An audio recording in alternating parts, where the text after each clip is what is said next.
welcome to Faith with Annie. In this video, I wanted to do a Bible study on Luke 12, 22 through 34.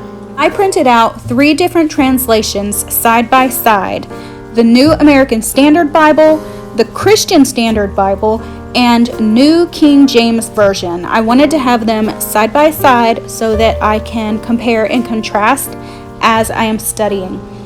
I also printed out some of the information in my New Application Study Bible. I don't know if y'all know this or not, but there is a really neat little trick where if you're using Google Documents on your phone, you can take a picture and it turns it into text. And that is what I did, and I think that is so neat. I don't know if y'all know, but if you don't, now you do.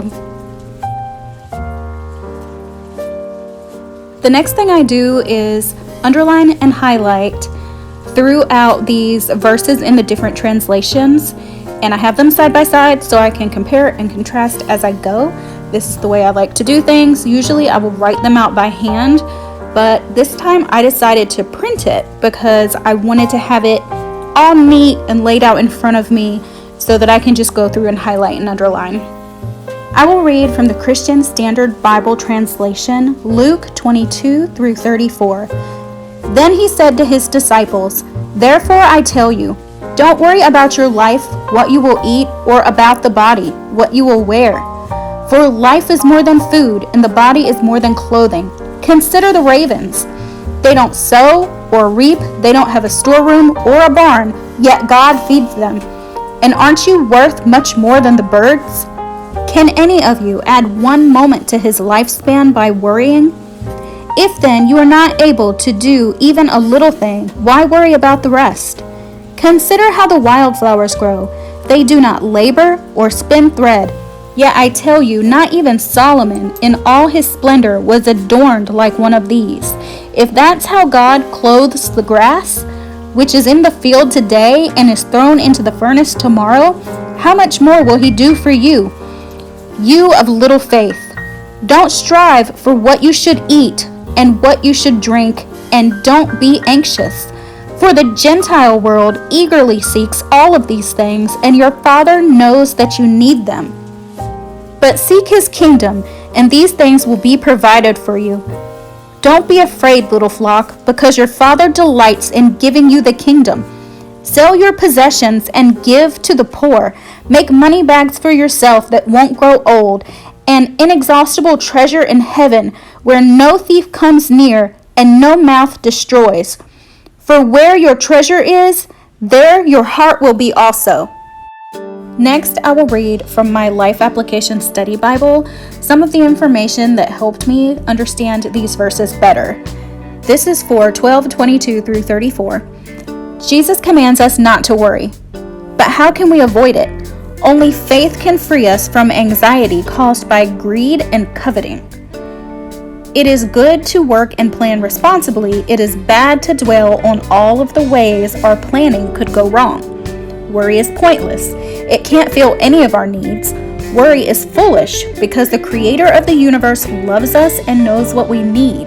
He promises to meet all of our real needs, but not necessarily all of our desires. The next bit of information goes with 12:31. Seeking the kingdom of God means making Jesus Lord and King of your life. Is the kingdom only one of your many concerns, or is it central to all you do? Are you holding back areas of your life from God to control? As Lord and Creator, He wants to help provide what you need as well as guide you on how you use what He provides. This next bit of information goes with 12:33 and 34. Money can trap us, and it can cut us off from God. We need to use our money to help the needy. If money is getting in our way, then we should sell everything that we have, all of our possessions. We don't need this stuff to get in our way of helping God's people.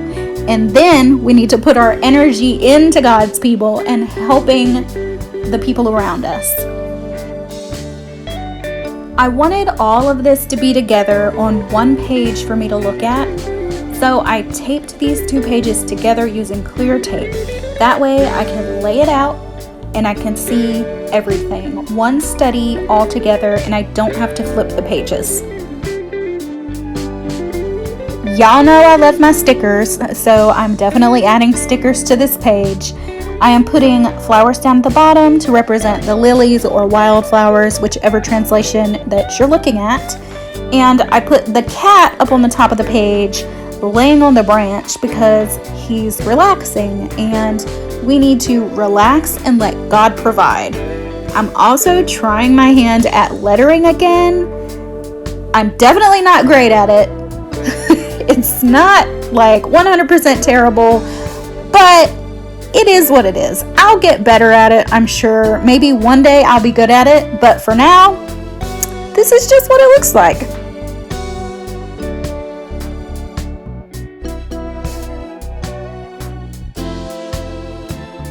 I decided to put a clothesline here to represent what it's saying in the verse. Don't worry about what we eat. Don't worry about your life. Don't worry about your body. And don't worry about what you wear. Worrying does absolutely nothing for us. We need to trust that God will provide.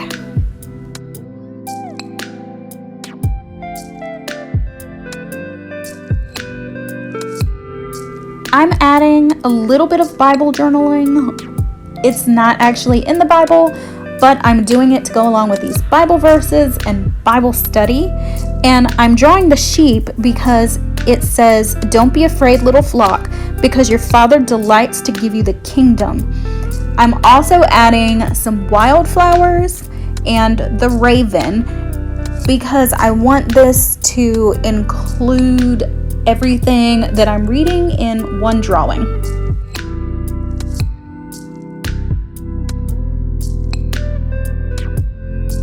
The last thing that I'm doing for this study is writing out notes by hand.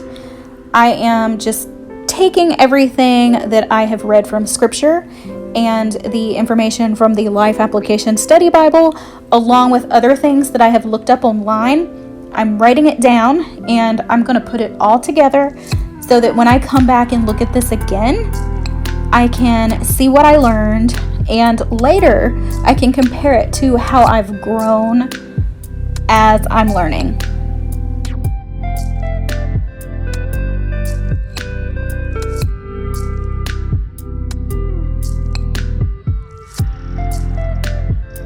All right, y'all, I am trying to fit all of this in a regular sized binder, and I'm just gonna let you know now that it didn't work.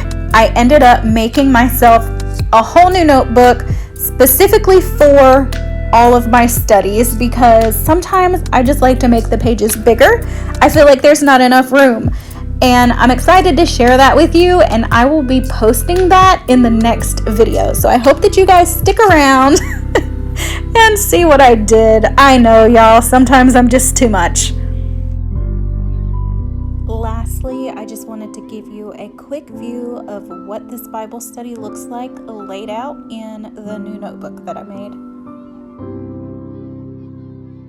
Thank you guys so much for watching. If you have any questions, please comment down below and I will answer to the best of my ability. Bye, y'all.